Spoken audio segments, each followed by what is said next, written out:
Shavua Tov. Today's daf is daf Peiches. And we start with Omer of Papa. And just by way of introduction, we're talking about being mechayev a woman, a shvua, when she collects a ksuba.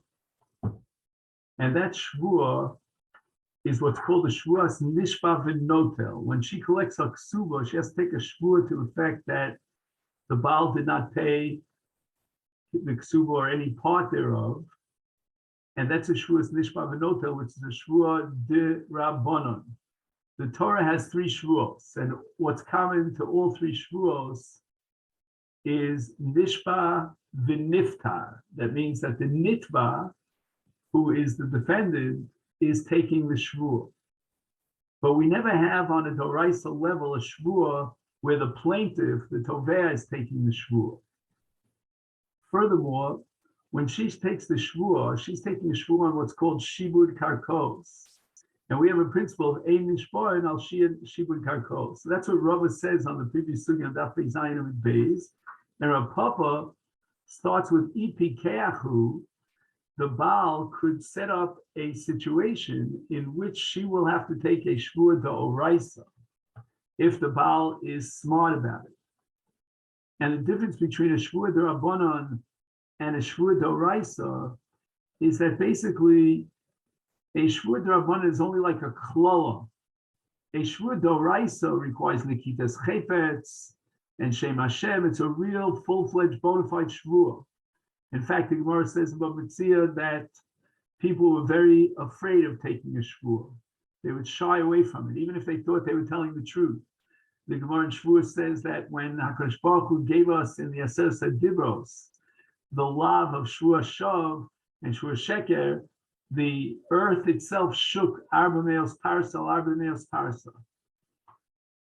So let's see, says Rav Papa, how we can organize and engineer it such that Hashvu will be a Shvuah Doraisa. Maisi lo l'idei Shvuah Doraisa, how?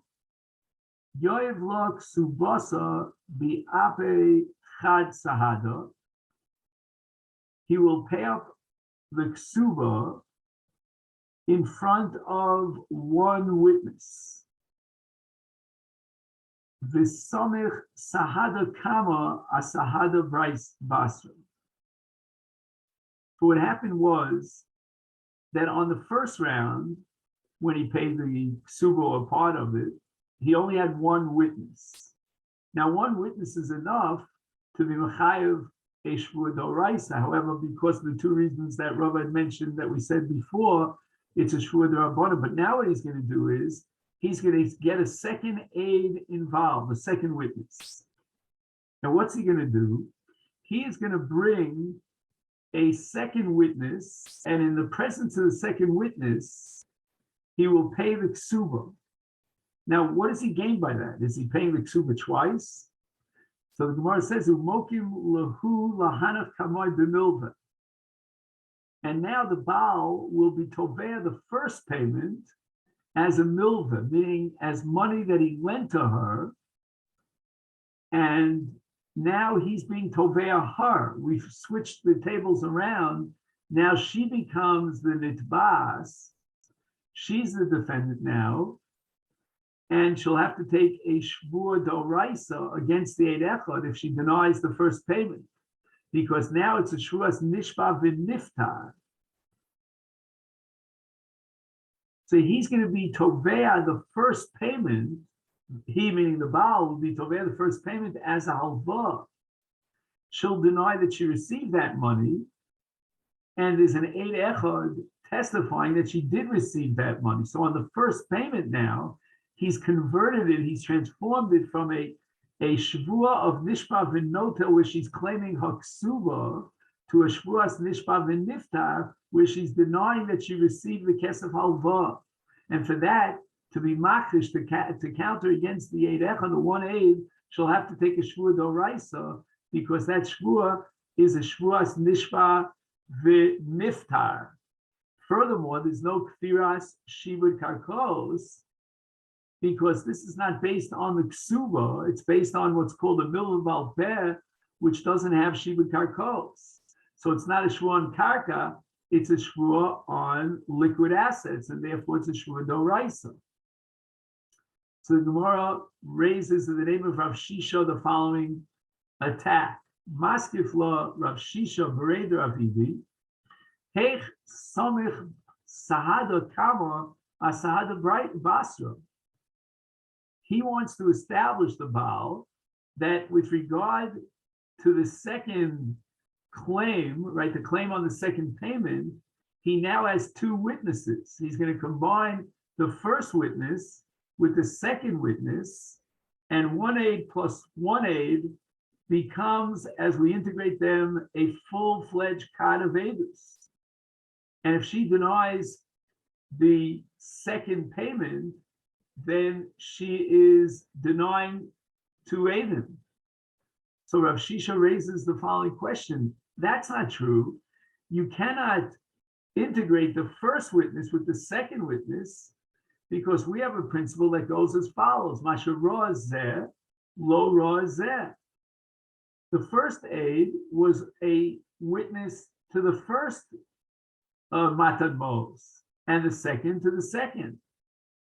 There is no common Maisa, an action that took place that they're both testifying on. And therefore, what's going to happen is that he's going to have to offer a third payment in order to extract money from her, or in order to establish that he paid up the ksuba.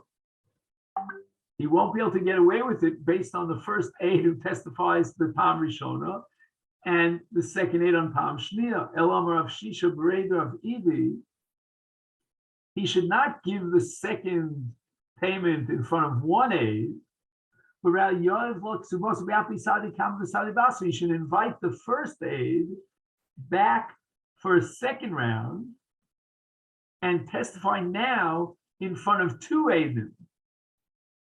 And therefore, she won't be able to deny that he's paying up the ksuba. He's got now two aidim. He paid the first round. He will tell the aid that which he saw on the first round was alva. She has to take a shvur doraisa to be machish deirechad on a halva. Maskif Loravashi Akati Yechol Nemeshtake Subas Havoy. She still has a possibility of wiggling out of this. How so? Let's imagine that the amount of the ksuba was extremely high. You know, she demanded to enter into this marriage a very, very expensive ksuba. So she didn't want to put it into one shtar, one document, because she realized that the Baal would probably be paying in increments. It's such a large amount of money. So he would pay up one shtar, and then she would return that shtar to him. Then the balance of the ksuba, he would pay on a second round, and once again, that would be a payment for the second shtar ksuba, and then she would return the shtar. This is what she's claiming. So therefore, even if you've solved the problem by inviting the first aid to join in and see the payment of the ksuba on the second round, she can still claim that she had two ksubos, she had two shtaros. She paid up the first shtar in front of one witness, and the second one was paid up by the Baal in front of two witnesses. But she's going to deny payment of the first shtar. And even though she will take a shvur doraisa to that effect, because the Erechad on the first round testifies that she received that payment, which is, by the way, a partial payment of the entire sum of the ksuba, because there are two different parts to the payment and two different shtaros. But nevertheless, she can still claim that he owes her the balance of the first ksuba, because she'll contradict the first aid vis-a-vis payment to the first ksuba with a shvur doraisa. Ella or Rav Ashi says, you know what? I have a better suggestion as to how the Baal could bring her to a Shvua Doraisa, who demodalahu. The Baal will notify the two Eidim before he pays up the second payment that he already paid up the Ksuba. And he's going to notify the Eidim that no say law shuv kedei litvoas hapiron harishon, that really why is he paying now a second round in front of these two Eidim in order to be able to collect or establish his payment, I should say, on the first piron. So therefore the Eidim realize full well that what's being paid now to the Isha, the monies that are being transferred to the Isha in the presence of these two Eidim is not a payment of the Ksuba. Why? Because he's claiming in front of these two Eidim he already paid up the Ksuba. So she won't be able to claim that there were two Ksubos and the second payment was a payment of the Ksuba. I mean, she can come up with an idea, that there were two Ksubas, but she has no basis for that. It's very rare that a marriage would require two Ksubos. And now we get back to the Mishnah. The Mishnah says, "Minachasim mishubadim u'minichse yisomim lo tipora ella b'shvua."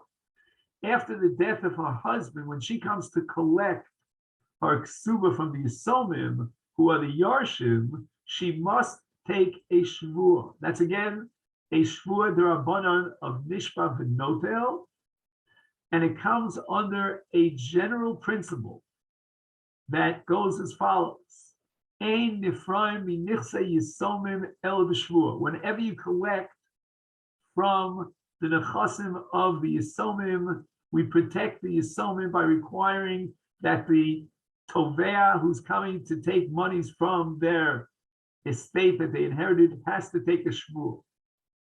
And that's going to apply to the case of a woman who's coming to collect her ksuba after the death of her husband from the estate that now is being inherited by the Yisomim. She must take a shvua. We're going to have a Mirza Hashem sugya today. If the Baal in his lifetime exempted her from the shvua, how would that impact on this takonis chachamim of ein nifraim el b'shvua? Does he have the authority to lift that shvua when the Rabbanan established that shvua as the takana to protect the Yisomim? It's not a chasna. The Gemara now quotes a Mishnah in the Masechet Shvuos, and let's interpret that Mishnah in Shvuos in the light of our Mishnah here in Ksubis. The Mishnah says, "V'chein ha'yisomim lo yiporu el b'shvua," that if the Yisomim claim that here's a shtar that testifies that so-and-so borrowed money from our father, we want to get that money and collect it and put it back into the Yerusha. But it is possible that the father received payment before his death. The Yisomim may or may not know about that, but they have to take a shvua to effect that they never heard from their father that there was payment to that chov. So what I suggested now is going to be one possible interpretation of the Gemara, but the Gemara now is going to take a step back and analyze the scenario of that Mishnah in Shavuos and offer two possible mahalchim as to what the case is. Miman. What does it mean? They cannot be poreh the chov, collect the chov of their father without a shvua. Ilema mi loveh. If they're going back, as we interpreted earlier, back to the Lov himself, and they're producing a shtar that says that Lov borrowed money from their father, and they have to take a shvua, does that make any sense? They're holding on to a shtar. We have a principle of a malva that holds on to a shtar. We believe the shtar, and it's not paru, it's never been paid up, because shtar from Yodcha, my boy, why is the malva holding on to the shtar? Had the Lov actually paid up the chov, he would have taken back the shtar. And hashta with the kal v'chomer. Aviev Shakil, if the father was alive and he's holding on to the shtar, he can force the lover to cough up the payment. Below Shvua, because he's holding on to a shtar, Inu b'Shvua, and now you're going to require that the Yisomim themselves take a Shvua? The Yisomim are filling into the position of their father here in this case. The father could have collected without a Shvua. Certainly the Yisomim should be able to collect without a Shvua. Hello, you misinterpreted the Mishnah in Shvuos. Let's turn it around. Ella Hachitama. This is the case of the Mishnah. V'chein hayisomim min hayisomim. What happens is the Malva died and the Lova died. And the Yisomim of the Malva coming with the shtar to collect the chov of their father from the Yisomim of the Lova. And on that, the Mishnah says, Lo yipora ela b'shvuah, that the Yisomim have to take a shvuah. Now, there's a long discussion here, but just to jump to the end line, the end zone, this is a case where the Yasmei Halova say to the Yasmei Amalva, you know what? I want you to take a shvuah. Maybe you heard from your father that this payment of our father was already forthcoming. Amar Rav Zrika, Amar Rav Yehuda, Lo Shanu Elisha Amru Yisomim. The orphans of the Lovan put forward the claim, Amar La Abala Bisi Parati.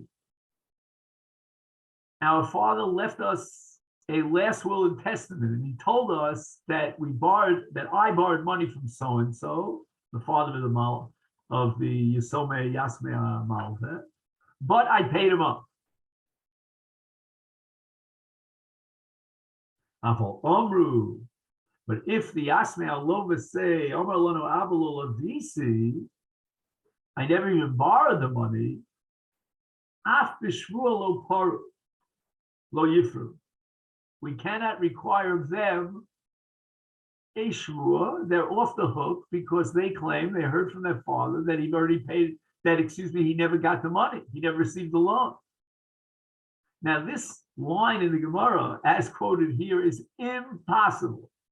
Unmeglich. You cannot justify this line in the Gemara, as the Gemara is going to say. I'm just sort of giving a little preview. If the Malva is holding on to a shtar, and the Lova says, Lo Lavisi, I never borrowed the money, the Lova is going to have to pay up that chol because the Malva is holding on to a shtar. So certainly when the Yisomim of the Lova say, we heard from our father that he never borrowed the money, that's not a valid claim. What does it mean, Lo Yiparu B'Shvua? Maskiv Lo Rava, Adarava, Kola Omer Lo Lavisi, Tomer Lo Parati. The Yisomim of the Malva are holding on to a shtar. The shtar is signed by two agents that testify to the fact that so-and-so, right, the father of the Yasmei Alova, borrowed money from the father of the Yasmei Malva. They can't deny that they ever got the money, that the father ever borrowed the money. Eliyit Marhachim, but we have to correct the text a little bit, polish it up. Omar Rav Zrika, Omar Rav Yehuda Lo Shanu. When did we learn that the Yasmei HaMalva have no right to collect from the Yasmei HaLova without a shvua that they didn't hear from their father that he received payment? Ela Shomer Yisomim Omar Lonu Abel Avisi Parati. Then there's a valid claim on the part of the Yasmei HaLova, and that's going to force and impose a shvua on the Yasmei HaMalva, because it's a very good claim. Our father claims he paid up the chol.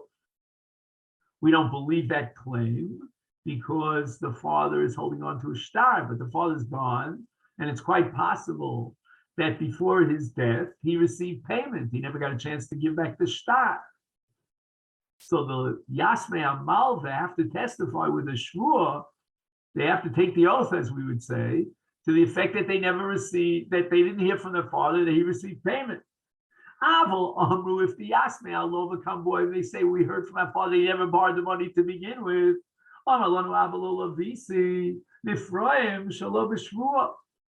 Then we allow the Yasmei Amalva to collect this chol without a shvua because they're holding on to a shtar. And implicit in the claim of Lola BC is a confession that I didn't pay up. If you're saying you didn't borrow, then for sure you didn't pay up. And if you didn't pay up, then the Malva, or in this case, the Yasmei Malva, who survived the father, have a star in their hands. They collect that chov. They don't have to take a shvur because there's Odas Baldin on the part of the Lova and his Yarshim that they never paid up the chov. The Malva is claiming a chov. The Lova is conceding that he did not pay up the chov. There's no need for a shvur.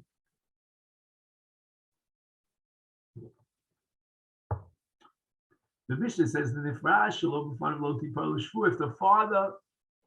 if the husband checked out, he's out there in the 7 seas, and she wants to collect the ksuva, then she has to take a shvur. Amar of Acha, who's otherwise known as Sar Habira, Maise Bo with name Rabbi Yitzchak Be'Antiochia, and the Baal Chov wanted to collect the chov from the nechasim of the malve, from the nechasim of the love, and the malve is here to collect the chov, but the love is nowhere to be found. He's out there in the 7 seas.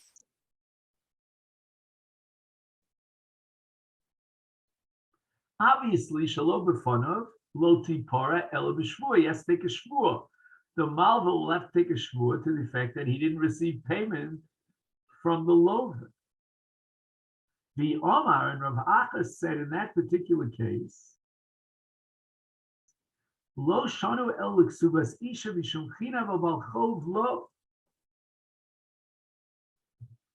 In the case of a bal chov, we're going to allow the malva to collect the chov from the nichsei halova without a shvur. And this comes under that principle that we've seen in the past, lo tino deles b'fnei loven. We want to make it attractive and easy for the malva to extend a loan.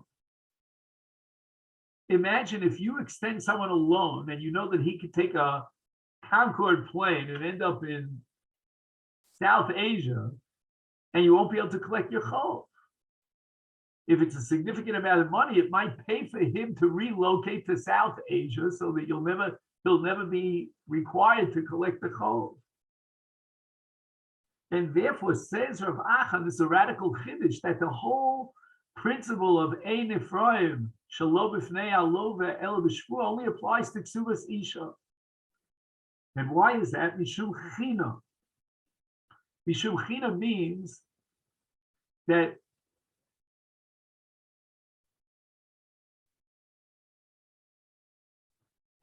we want to make it attractive for men to marry this woman.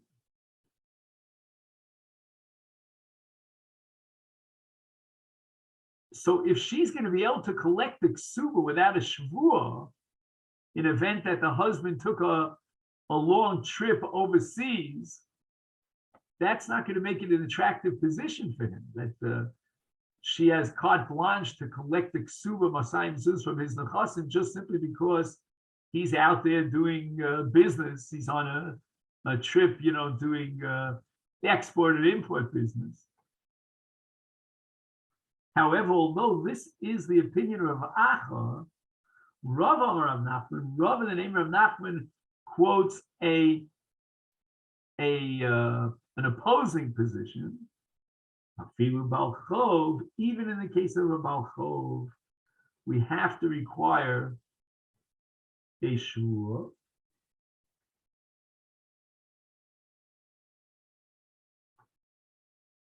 One second, I'm sorry.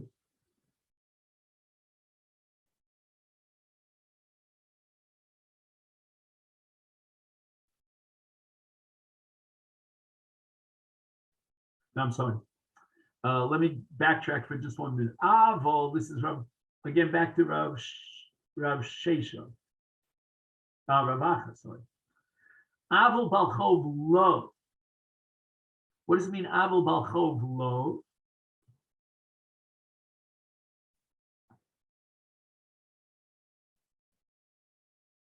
So I said a Balchov can collect from the love, shalobas now love, even without a shvur.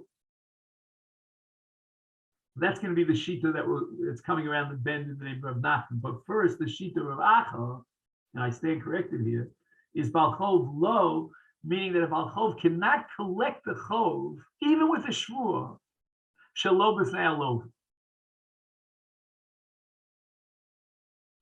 Rav not, but I feel Balchov. A Balchov can collect just like an Isha can collect a ksuba shalom with bailo. And why? Kadesh lo yehei kol echad the echad notel mos. Most of shal chaver v'holech v'yoshem b'dina se'ar to no those snei loven. Imagine, as we said before, but we jumped the gun a little bit. Now it's appropriate that every lover is going to borrow $100,000, take a long trip out to the South Seas, and that's it. We can't collect the chol. But rather, we have to allow for the possibility of the Balchov, meaning the Malva, to collect the Chov Shalom B'fnei Lova. Otherwise, who would be crazy enough to lend money when the Lova will just simply jump the gun, he'll fly the coop, and you'll never get your money in return?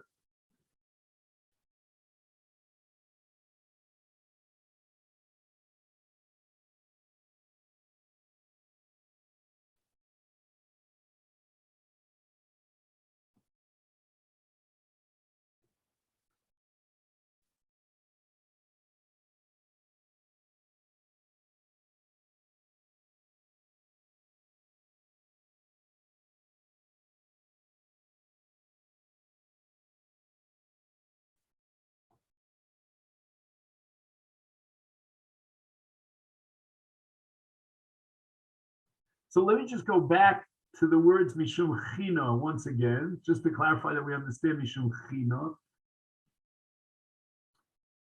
We want to make it attractive for a woman to get married, knowing that she has the security of the ksuba. The ksuba is really, in a sense, a motivating factor for her to get married.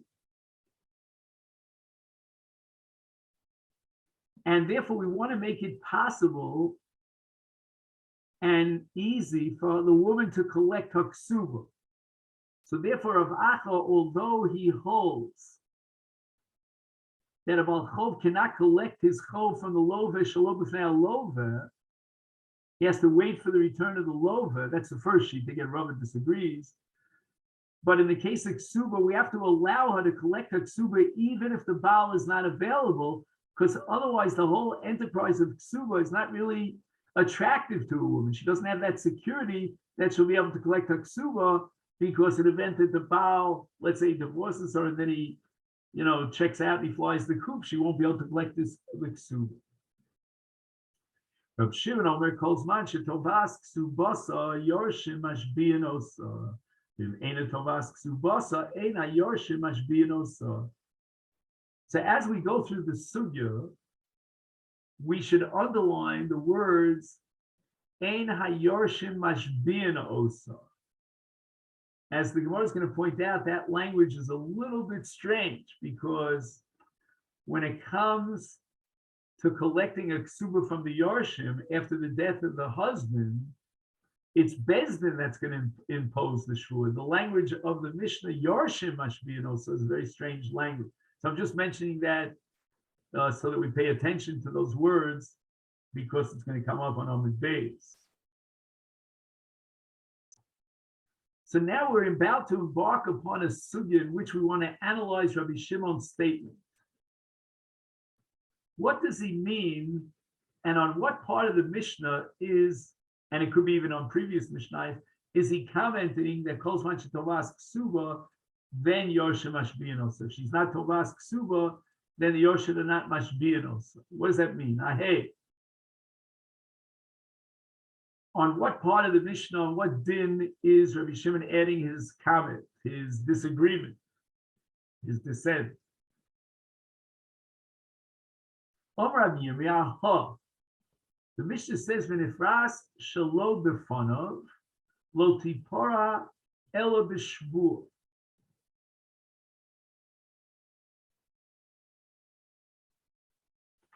let's just go back to the Mishnah for a second, this is,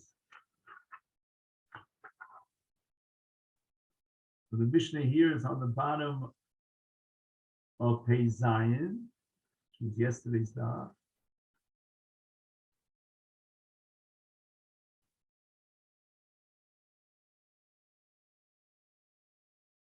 It says at the beginning of the first of the wide lines, there are two wide lines here. It says Shelo b'fanav lo tipora ela b'shvur.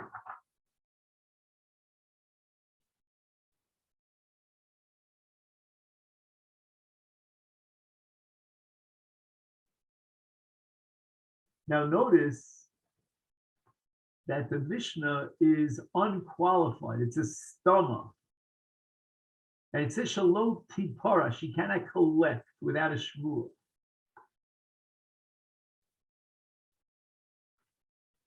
And the Gemara is now going to analyze this by saying Lo shno lemizone v'lo shno l'ksuba. She comes to Beis Din in the absence of her husband, who's out there in the South Seas, and she wants to collect, and she cannot collect without a ksuba, without a shvur. Beis Din is going to impose a shvur on her.